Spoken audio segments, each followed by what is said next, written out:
Another one bites the dust. It's not meant to smoke like that. And I mean from this end. Yeah, that's bad. Again. Okay, off to the shop. Yeah, g'day guys. The old drop saw died, so I've got a new one, but I'm kind of gonna do some mods to it. Here we go. Do some whack-a. Someone said it's a tiny D. Bit of a tight budget on this one.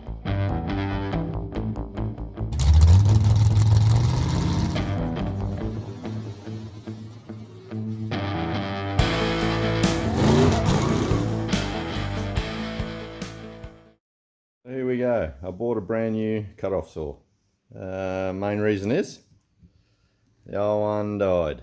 Bit of smoke. Not good. It's only 5-year-old, and I give it a heap of work. But in saying that, they're designed to not last forever. So this one was pretty cheap. Let's get it out of the box and check it out. Here we go.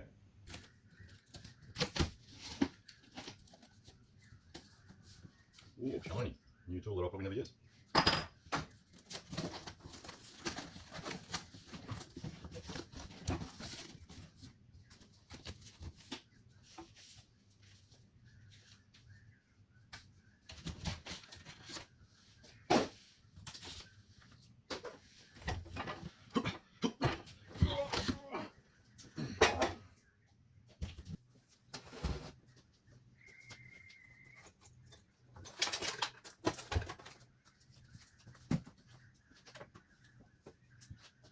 Okay, so from a distance they look very, very similar. Mainly same sort of colours of the housings and everything. They're both Makitas. They're both 14-inch cut-off saws. This one is, I'm pretty sure the model number. Oops. Yeah, that's going to work. I'm pretty sure the model number is LW1401. And if it squeeze at this one, this is a LW 1400. Now the wattage is the same, so it's a 2400 watt motor. They're both made in good old China. There we go, made in China. Everything is very similar. I've taken the drop down guard, like this thing here. I've taken that off. Taken that off in the past. It's just got in the way, didn't really need it. This one really doesn't need it, and it's coming off anyway. So the main differences with the particular model, like this one's more entry-level handyman market sort of Makita, well, for Makita, because they got 3 different levels of this same drop saw. And this one is meant to be the tradesman style, but it's the same motor, same gearbox, same spindle, same everything else in that aspect as this one. But there's just a few little features that make this one was a far better saw than this one, because I've had this one many, many years ago. One of them is the toolless blade removal. Like, you just undo that and then the blade comes off. Where the other one, after all of that, and then you got to remove this. Oh, it's a pain. You got to undo. Okay. You got to. Oh man, what is it? You got. They make it beyond over safe. There we go. So with this one, you got to use a spanner, which is bloody painful when all your spanners are like here, and I keep my saw around the other side out of the way. So I'll just be using this and take it off the old one here and just stick it on the new one. The shaft will be the same. So that's one very noticeable difference for someone that, oh man, that's coming off. The next thing is the fence. Like, this is called the fence. Like, you undo undo your screw here, and it has a quick release. They both have a quick release on them, which is really good. So you can just pull that straight out, and this is a fence, not offense or offensed. It's just called a fence, and it's just got one little bolt in the back there, or two. One to spin it, and one to adjust the angle. And those increments are never right, so don't get over excited about that.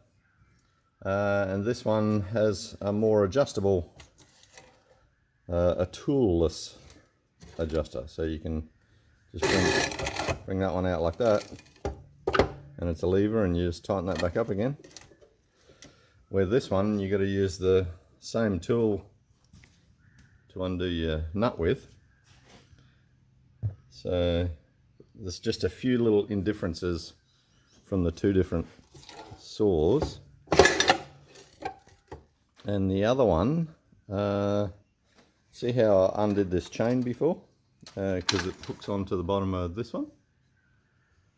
That's just to keep it all together in the transport mode, maybe, I don't know. Or if you want to pack it away, it's easier to pack away. This one doesn't have it. So the actual way to lock it down in the transport mode is to slide this little pin, if I can do it one-handed, just to slide this little pin over, and it just stays into position. So sort of a locking type thing. And if you have a look at the other one, it has the room for the pin, but not on the base. Like, it doesn't have the little cutout thing here where this one does. On this one. Sorry, over here. Now these bases are actually welded to here, so it's not that easy. So what I'm planning to do is, hang on, let's get it back up again,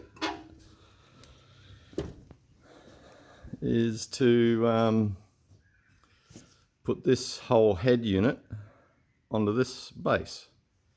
So not real hard, just a couple of bolts and that big spring. Hopefully I don't have trouble with the big spring. And then we'll have the upgraded model, because the motor and the windings and the gearbox is all the same. So, okay, now for price difference, this whole unit, the LW4001, why have such a big name anyway? So they're both Makita. So this one, being the budget, is only $299 from the store, and this one, this so-called tradesman version, is $419. So I don't get the extra 200. I don't understand why. Like, those couple of little features, like, they should be standard. Like, I mean, that should be a difference over the competition. And surely these couple of components aren't worth $200. Like, in manufacturing, I mean. They should be a standard feature. This is budget model. Anyway, so let's try and swap those bits over and see how we go. I'll take the extra guard off to start with. Let's get into it.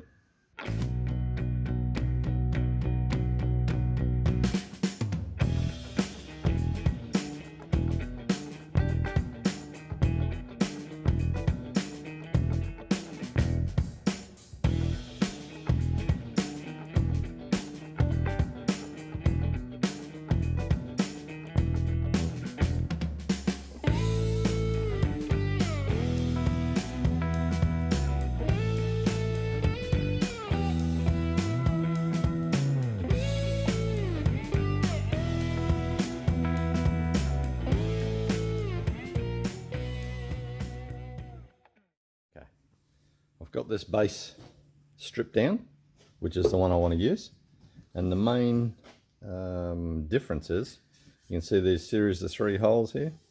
It's still got those 3 there with the captive nuts. So there's that one. Actually, it's got 4. I don't know why we need 4, but anyway, it's missing these holes here. So rather than drill all these holes, I'll just take this doodad off, now that I've worked out how to get that one off. Yeah, it was loads of fun, handful of tools. And then I can put the adjuster on and So the trickiest part is to release the tension of this spring. So this spring is designed just to lift it back up for you, nice and easy. Nothing real technical about it. Spring does what a spring does.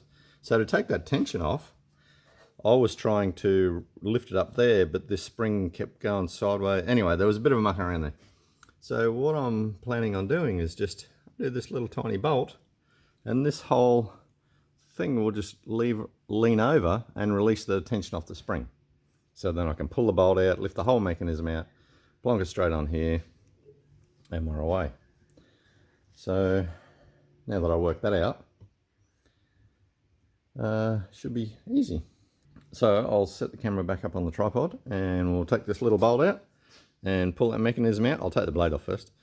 Pull that whole mechanism out and just drop it straight over onto this one, and then restart retrofitting that. Now I was thinking, oh, should I paint this, make it all look neat and tidy, and why? I mean, that's only 5 years of use. It never did look like that, because that's I think they just identify them like the models with the colors. I know there's even a cheaper one than this because it has a silver guard on it. Apparently that's different again. So anyway, so I'm not going to worry about giving this a clean at all. Like, I mean, I've cleaned all the grit and everything off of it, and all the threads are all good. Everything's good. So I'm just going to leave it as is, because it's just going to have heaps of grind and sparks. And so down the track, I'm going to upgrade to a band saw of some kind, or maybe a cold saw, which is another story. But for the moment, we need a drop saw, so because the old one died. So let's take the tension off the spring and get it working. Here we go.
This is the one that came with the machine. Fits on there nicely like that. But for some reason, why is it a different size and diameter? Why does it?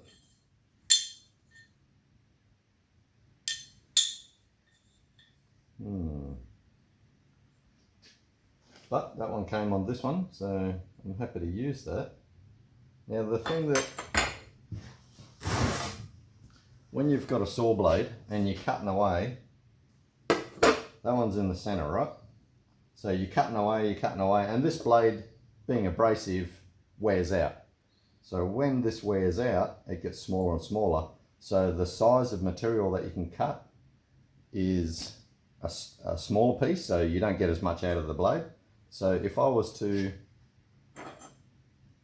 use this one, I'll be able to get more use out of the blade.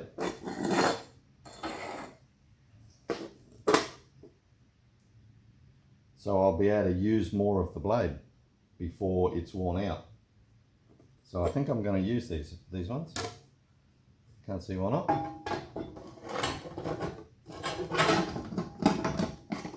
Just fits on there like that. And on there.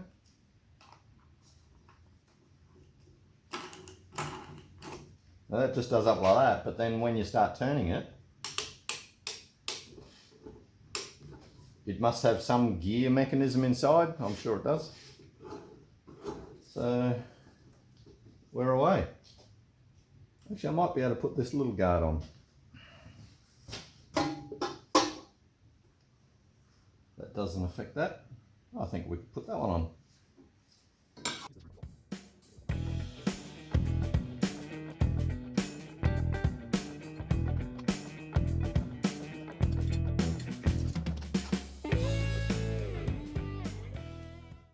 So there we go. The new 14-inch Makita drop saw on the old base, because the base is the upgraded model. So it has a better fence, has this little dropout pin right there. And we have the toolless, is that the right way to say it? The toolless blade removal. I think that was a fancy feature on the upgraded one, which is good. You don't need a spanner. So I've got all the upgraded features on the cheapy model. So there we go. So guys, there's the new Makita. New. It's old and new, and it's now the upgraded model. So I'll get it to use. So guys, it's just a bit of a sort of like a tool review, but not a tool review. I've just utilized a cheaper model in the Makita range to the new style base. I've done some drop saw mods. That's what it is. Yes.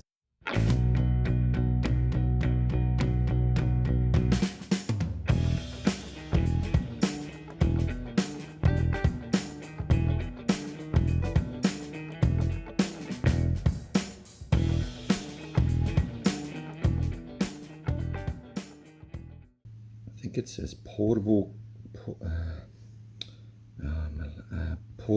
cutoff. I'm the best with these languages. I can tell what it is every time.